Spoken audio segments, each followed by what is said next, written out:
নমস্কাৰ, মই জ্যোতিয়ে আপোনালোক সকলোকে মোৰ চেনেললৈ স্বাগতম জনাইছোঁ আৰু আজি বনাওঁ আহক চাঙেৰি টেঙা বা টেঙেচি টেঙাৰ সৈতে মাছৰ জোল। বাৰীতে চাঙেৰি টেঙা এডৰা হৈ আছিলে, তাৰ পৰাইকে অলপমান চাঙেৰি টেঙা বুটলি আনিলোঁ আৰু আনি পেলাই ধুই পখালি লৈ এটা চচত অকণমান গৰম পানী দি চেঙেৰি টেঙাখিনি সিজিবলৈ দিলোঁ। চেঙেৰি টেঙাখিনি সিজাত গেছটো অফ কৰি থলোঁ আৰু এতিয়া মাছত নিমখ হালধি সানি ল'লোঁ, বোলো মাছ কেইপিচ ভাজি লওঁ। মাছ কেইপিচ ভাজি হয় মানে চাঙেৰি টেঙাখিনি ঠাণ্ডা হৈ যাব আৰু তেতিয়া খুচিবলৈ সুবিধা হ'ব। এখন হাতা বা হাতেৰে খুচি পেলাই আমি এখন চেকনি লৈ পেলাই ৰসখিনি চেকি পেলাম।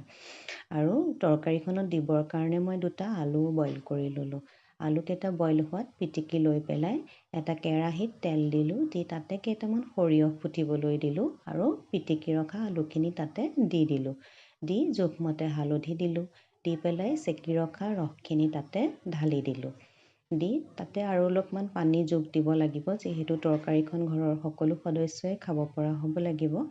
আৰু এয়া পানীখিনি ঢালি দিলোঁ, দি পেলাই ভালদৰে উতলি অহাৰ পাছত তাতে মাছখিনি যোগ কৰি দিম।